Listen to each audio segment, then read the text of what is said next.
Bonjour à tous, bienvenue sur Cluster News. À la une de l'actualité, un trafic SNCF fortement perturbé, des manifestations de salariés et de lycéens dans toute la France contre le projet de loi du travail. Nous allons vous dire pourquoi le projet El Khomri provoque la colère des syndicats. L'établissement français du sang lance un appel aux dons auprès des étudiants. Vous verrez qu'il est très simple de faire un don de sang sans risque et sans avoir mal. Un tiers des cheminots de la SNCF en grève. Résultat, un trafic fortement perturbé dans les trains et les TER aujourd'hui et jusqu'à demain matin. Le gouvernement a également fait face à des manifestations partout en France, rassemblées contre le projet de loi du travail El Khomri à Paris, Bordeaux, Marseille ou encore Toulouse. Retour en images sur ces manifestations avec Bastien Cervoni. Journée de manifestation pour les lycéens et étudiants à Paris. Environ 1000 étudiants se sont mobilisés contre la loi El Khomri. Le rassemblement s'est fait devant les lycées avant de rejoindre la place de la République à 14 h. Un mouvement qui s'est construit sur les réseaux sociaux avant que des assemblées générales ne se déroulent dans une dizaine d'établissements de la capitale. Du côté du 13e arrondissement, c'est plus calme. Dans les lycées Claude Monet et Gabriel Fauré, pas de mouvement ni de blocage. Les étudiants sont allés en cours normalement mercredi matin. Je vous avoue que là je connais pas trop l'actualité, parce que je m'en suis pas du tout renseignée en ce moment, mais du coup j'ai entendu que certains voulaient faire un blocus. De toute façon nous on avait contrôle de maths, donc là c'était pas possible. Et puis je trouve qu'il faut une vraie cause pour faire un blocus, et là moi je l'aurais pas fait. Ah non, là il y avait zéro. Enfin il y avait des personnes motivées, mais déjà je pense que il y a le fait que c'est un mercredi, du coup ils se disaient que ça servait à rien honnêtement de bloquer juste un mercredi parce que c'est juste le matin. Et puis je pense que c'est pas une vraie cause, enfin, tout le monde n'était pas rassemblé là-dessus. La mobilisation s'est faite quelque peu sentir à l'université Paris 1 avec quelques drapeaux assez discrets et quelques distributions de tracts. Sur le campus Cluster en revanche, la journée a été plutôt calme, la contestation ne s'est pas vraiment entendue. La loi pour le travail. C'est quoi la loi pour le travail? La loi El Khomri. Elle dit quoi en fait? La grève des transports aujourd'hui, ça on l'a senti, mais la grève du travail, non, franchement, ça. Et pourtant, dans la rue, la grève contre la loi, la manifestation contre la loi El Khomri s'est fait sentir. Et pour comprendre les enjeux de ce projet de loi sur le travail, Emeline Kéran est avec nous. Bonjour Emeline. On l'a vu aujourd'hui, partout en France, les opposants à la loi El Khomri ont donné de la voix. Mais que réclament concrètement les manifestants ? Eh bien, tout simplement le retrait pur et simple du projet de loi des organisations de jeunesse, dont le premier syndicat étudiant, l'UNEF, l'UNEL et le FIDEL pour les lycéens, mais aussi de nombreux militants syndicaux, associatifs et des universitaires participent aujourd'hui à cette manifestation. Ce n'est que la première d'une longue série. 7 syndicats, dont la CGT, la FO et les Solidaires, appellent à une journée de grève le 31 mars prochain. Pour l'heure, le projet de loi devrait être examiné comme prévu en première lecture à l'Assemblée fin avril ou début mai, l'objectif étant une adoption définitive avant la fin de la session parlementaire en juillet. Mais pourquoi ce projet de loi est-il autant contesté par les syndicats étudiants et par les salariés ? Alors, pour faire simple, il y a 2 camps. Les salariés et le patronat. C'est du côté des salariés qu'il a le plus de contestations. Alors, plusieurs éléments sont revendiqués. Le premier, les heures supplémentaires. Elles seront toujours mieux payées, mais l'employeur aura le droit de réduire à 10% la majoration. Aujourd'hui, elle est de 30% pour les 8 premières heures, puis de 50%. L'accord entreprise primera donc sur l'accord de branche.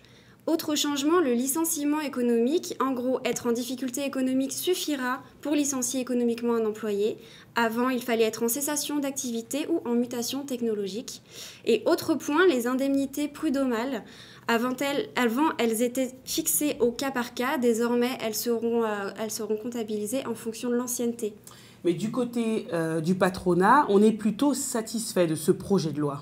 Oui, pour les patrons, cette réforme est plutôt positive puisqu'elle leur permet de gagner en flexibilité et de réduire le coût du travail. La seule chose qu'ils revendiquent, c'est la création du CPA, le compte personnel d'activité. En clair, avant, les salariés changeant régulièrement d'entreprise devaient faire des démarches pour mettre à jour leurs droits à la formation, donc le CPF. Et grâce à cette loi, les salariés n'auront plus à faire cette démarche. Le CPA sera automatiquement constitué du compte personnel de formation et du compte personnel de prévention à la pénibilité. Ce sera une démarche qui reviendra donc à l'employeur. Quant au gouvernement, il continue de soutenir la loi tout en s'autorisant quelques marges de manœuvre. Il affirme cependant que cette loi va améliorer la compétitivité des entreprises et favoriser l'emploi dans un contexte de chômage de masse. Merci Emeline, et on verra du coup le 31 mars prochain pour la deuxième journée de grève si le gouvernement continue ou pas à maintenir ce projet de loi. Merci. Et une candidature de plus à la primaire des Républicains pour l'élection présidentielle de 2017. Nathalie Kosciusko-Morizet a annoncé hier soir sa candidature. À 42 ans, la députée de l'Essonne assure vouloir porter une conception différente du pouvoir. Place à présent à l'actualité à l'étranger. Les États-Unis ont annoncé la mort probable d'un des chefs militaires du groupe État islamique, Omar al-Shishani, plus connu sous le nom d'Omar le Tchétchène. Il aurait été tué aux côtés de 12 autres combattants de l'UI dans un bombardement américain qui a été mené la semaine dernière dans la zone de Shadabeh, un bastion djihadiste du nord-est de la Syrie. Et toujours aux États-Unis, les primaires pour la présidentielle se poursuivent avec 3 nouvelles victoires pour Donald Trump dans les États du Mississippi, du Michigan et de Hawaï. Côté démocrate, Bernie Sanders a créé la surprise en battant Hillary Clinton dans le Michigan. Vive émotion en Inde aujourd'hui, une adolescente indienne de 16 ans qui avait été violée et brûlée vive sur le toit de sa maison ce lundi est décédée des suites de ses blessures. La jeune fille brûlée à plus de 90% est morte ce matin dans un hôpital de New Delhi. Je vous l'annonçais en titre, cette semaine sur le campus Cluster, l'association J'ai du cœur de la Paris Business School organise avec l'établissement français du sang une campagne de sensibilisation autour du don du sang. Une de nos équipes s'est rendue sur un des sites de prélèvement parisiens et on peut dire qu'elle a donné de sa personne. Reportage de Louise Braiti. Grâce à l'association J'ai du cœur de PSB, notre équipe s'est rendue dans le 9e arrondissement, dans un établissement EFS. Alors, est-ce que les étudiants du campus Cluster sont des bons élèves? On est allé poser la question à Julia Delanglade, chargée de communication à l'EFS. Au campus, ils reviennent, parce que l'année prochaine, je vais refaire une campagne avec J'ai du cœur. Donc, ils vont redonner. Après, généralement, les étudiants, quand ils rentrent dans la vie active, il y a un petit laps de temps où ils arrêtent de donner. Après, ils sont jeunes parents, ils ne donnent pas non plus. Et après, ils reviennent aux dons quand leur vie est un peu plus calme.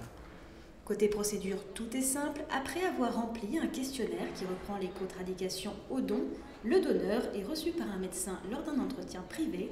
Puis, après un test et quelques questions, on vous laisse le choix, plasma ou sang. Ensuite, place au don. Alors, respirez bien fort, je pique. Ça va? Ouais. Et d'après l'équipe, il n'y a rien de bien méchant. Ben, je sens rien du tout. J'ai très chaud au bras parce que j'ai une bouillotte, j'ai le bras posé sur une bouillotte. Et je suis très bien installée, donc voilà, ça fait 2 heures de détente, au chaud, devant un film, donc c'est parfait. Ça va, on se marre bien avec Florence, hein. C'est top. Bien installée, je suis très bien. Il faut que je plonge bien parce que sinon ça ne va pas. Voilà. Il faut que le petit point vert reste sur le vert, le normal. Et des fois, il arrive jusqu'au nul, il devient rouge. Et ça fait mal en plus. Ça fait une petite piqûre. Surtout à la fin, n'oubliez pas de vous restaurer. Vous allez avoir besoin de force pour continuer la journée. Et vous pouvez retrouver tous les sites, si vous avez envie de faire un don du sang, sur le site de l'établissement français du sang. Vous aurez toutes les adresses sur dondusang.net. Et pour les étudiants du campus Cluster, l'association J'ai du cœur tient un stand jusqu'à ce vendredi dans le hall d'accueil du campus. Place à présent à l'actualité sportive avec Justine Evin qui nous a rejoint en plateau. Bonjour Justine. Alors à l'affiche de la Ligue des Champions ce soir, un match crucial pour le PSG. Bonjour Fatou. Et oui, c'est un match très important pour l'équipe de Laurent Blanc. Tout d'abord parce que les 3 dernières années, le PSG a toujours été jusqu'en quart de finale de la Ligue des Champions. Mais surtout, c'est la 3e fois que les Parisiens jouent contre Chelsea en C1. Alors en 2013-2014, le club anglais s'est qualifié. Et l'année dernière, ce sont les Parisiens. Donc ce n'est pas une revanche, mais la belle. Mais au niveau des résultats, le PSG a tout de même gagné le match aller. Alors oui, il a été remporté 2-1. Donc rien n'est fait. Et pour que les Parisiens se qualifient, il faudrait qu'ils marquent au moins un but. Ah oui, alors on pourrait se dire que c'est gagné d'avance pour le PSG.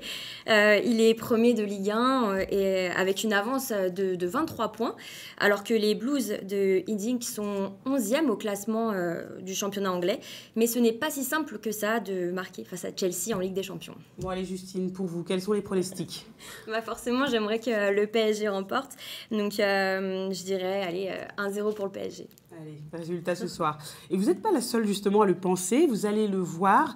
Les étudiants du campus Cluster ont eux aussi leurs pronostics. Écoutez. Un partout. Buteur Ibra, côté PSG bien sûr, et Diego Costa, de la tête, malheureusement. Moi je dis 1-0 pour Paris, but de David Luiz. On va dire qu'il y aura match nul, et je dirais un partout. Éventuellement Lucas, peut-être. Ou David Luiz comme l'an dernier, on verra, mais pas un joueur, pas un attaquant, pas un joueur auquel on s'attend. Moi je pense que ça va être un buteur Cavani, je pense. Alors ce soir moi je vois 1-1, match nul, Chelsea qui entame et Paris qui égalise à la fin. Je dirais Hazard pour Chelsea et Di Maria pour PSG. Ou David Luiz de la tête. Et celui des étudiants qui aura la bonne réponse sera invité demain sur notre plateau avec Justine. Et oui, Fatou. Du coup, résultat ce soir sur le compte Facebook officiel Cluster News. Et en Ligue des Champions, toujours 2 équipes se sont qualifiées hier soir pour les quarts. Oui, il s'agit de Wolfsburg et du Real Madrid. Alors pour le club allemand, c'est la première fois qu'ils atteignent les quarts de finale. Le vice-champion d'Allemagne s'est imposé 1-0 face aux Belges de la Gantoise. Oui, et pour le Real Madrid, justement. Je pensais au Real Madrid. Ils jouaient face à la Roma hier soir. Tout à fait. Alors, après un match aller gagné 2-0, les joueurs de Zidane ont remporté le match retour grâce aux 2 buts en deuxième mi-temps de Ronaldo et Rames à seulement 4 minutes d'intervalle. Pas mal.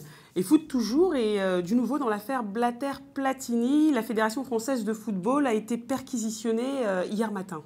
Oui, et des documents ont été saisis en lien avec le paiement suspect de 2 millions de francs suisses versés à Platini. Nous n'en savons pas plus pour le moment. Rappelons que Sepp Blatter, ancien président de la FIFA, ainsi que Michel Platini ont été suspendus 8 ans de toute activité liée au football. Et j'ajoute, Justine, on vient de l'apprendre qu'il y a quelques minutes, les Françaises Marie Dorin et Anaïs Bécon ont réalisé un exploit lors des championnats du monde de biathlon en Norvège. Marie Dorin l'a emporté après une course quasi parfaite devant sa compatriote. Félicitations à elle. Merci, Justine. Merci. Et donc les Beatles sont orphelins de leur producteur légendaire, George Martin, surnommé le 5e Beatles, est décédé à l'âge de 90 ans. La triste nouvelle a été annoncée ce mercredi par Ringo Starr, l'ancien batteur des Beatles, sur Twitter. Et donc on se quitte en hommage sur la musique des Beatles. Retrouvez donc ce journal sur clusternews.fr et tous nos réseaux sociaux. Merci.